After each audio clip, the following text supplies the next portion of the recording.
You knew you would come into your body, a part of your consciousness, not all of it, not even most of it, some of the consciousness that is you, focused into this personality that you know as you.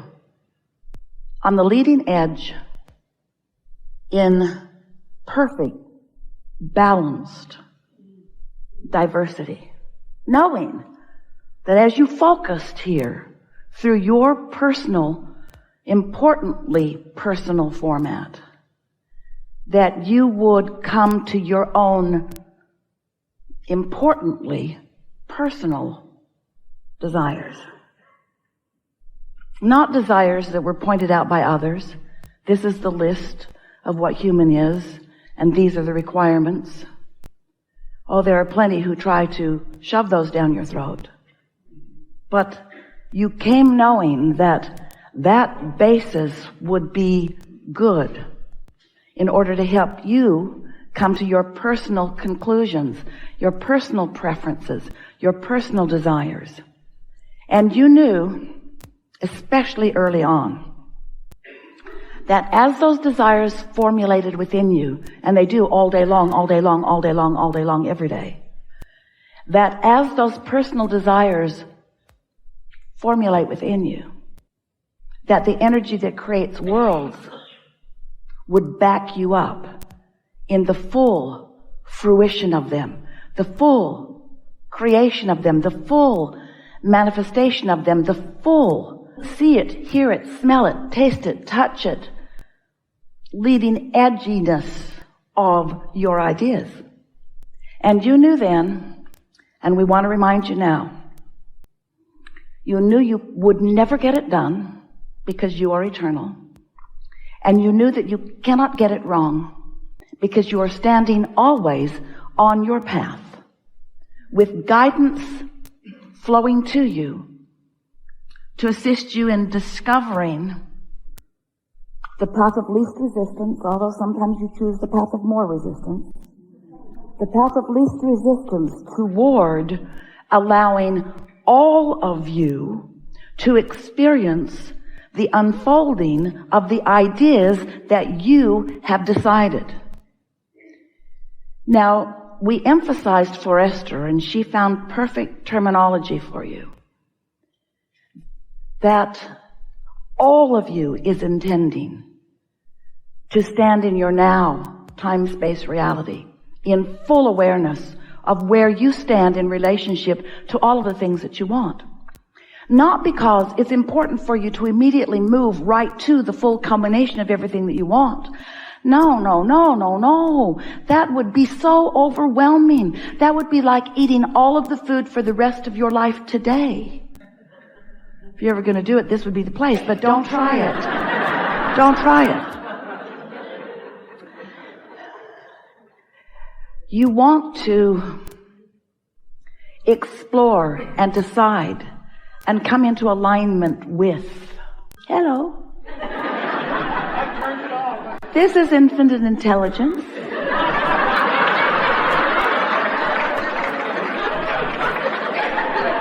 Whatever it is you want, we've got. But you have to be in the receptive mode. You were in the receptive mode. You're also in big trouble. So, since you are on the leading edge, and because you are an extension of source energy, this life causes you to identify in tremendous, refined detail aspects that you prefer.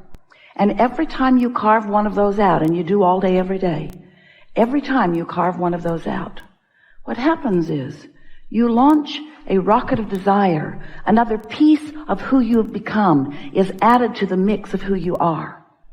And the vibrational evolution of you happens in that moment. Now, we are emphasizing that the vibrational evolution of you happens because that's happening all the time. You're sifting and sorting through life experiences, and you are becoming more and more and more and more. What this seminar wants to address is how much of that more that you have become and are becoming are you allowing yourself to be?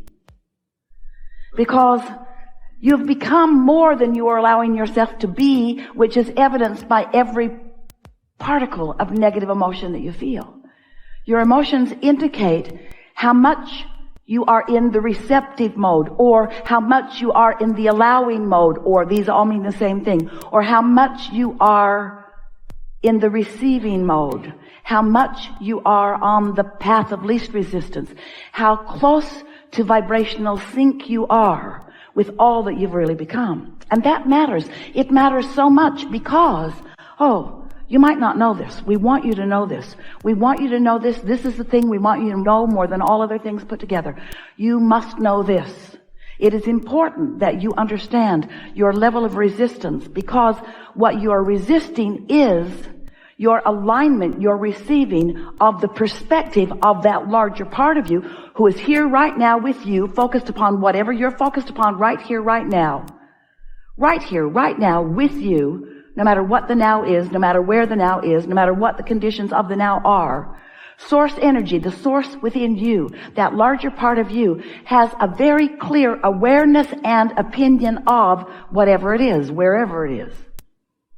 And how you feel is your clear indication of how in sync you are with that perspective. For example, if you are really, really angry at someone, and you feel that anger, that discouragement, that discomfort that can only be described by negative emotion, that means that you're off kilter from the perspective of your inner being about it. And when Esther began to realize that, she would say to us frequently, really frequently, Abraham, clearly you need more information about this. Your opinion is distorted under these conditions. And we gradually, over a period of about 30 years, explained to her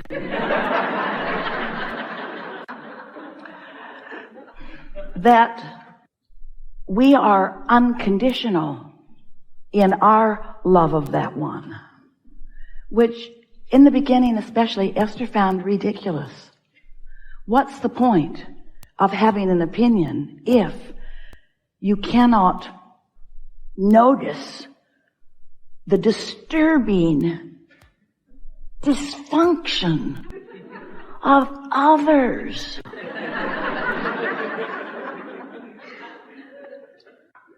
And we explained to Esther that that's not the relationship that she's really wanting to make her top priority. It's the relationship between her now perspective and the perspective of her inner being. Because the perspective of her inner being is long-term. It's eternal. It is widescreen. It is deep and broad. It has been happening for a long time, and it is accurate, and it considers everything. And most important of all, you'll hear a lot of this phrase, it is the path of least resistance, because you cannot get crossways of who you really are without blocking, pretty strong word, and we mean it, your reception to all that you've become. So when you're angry, or when you're depressed, or when you're discouraged, or when you're fearful, or any of those negative emotions in varying degrees, you are disallowing. It's like saying to the universe, I've decided to discount, to discard, to set aside all life experience. And we can't even begin to explain to you the life experience that you have gathered and the evolution that you've become. I've decided in this moment of very clear anger about this to disregard all that I've become and start over new in this moment. And that's why you feel insecure. That's why you feel vulnerable. That's why you feel fearful. Because you are disallowing the resources of Source. You are disallowing the energy that creates worlds. You are disallowing your reception to that, which means you don't have good timing, you don't have clarity, you don't have good feeling words, you don't have good sounding words, you don't have good results from whatever it is you set into motion right here and now. In other words, You are disregarding all that you've become in order to justify your rightness in your opinion that clearly your inner being does not share. And the reason that you do it is because you've spent your whole life comparing your opinion to the opinions of others. How's that working out? Have you come to one political agreement? Have you come to one philosophical agreement? Have you come to a religious agreement? Have you come to a sexuality agreement? Have you come to the way you dress agreement? Have you come to any agreements? Have you gotten everybody to agree with you? Has anybody gotten everybody to agree? Why don't you give that up? That futile attempt, that flawed premise, that misguided effort to justify your goodness, your rightness, when all along you have source energy right there, not asking for justification, just knowing your value and knowing your power and knowing your goodness and knowing your rightness and knowing your worthiness and holding you in full view of that, rooting for your most delicious unfolding in this moment in time, which you are squandering with your determination to be right rather than in alignment.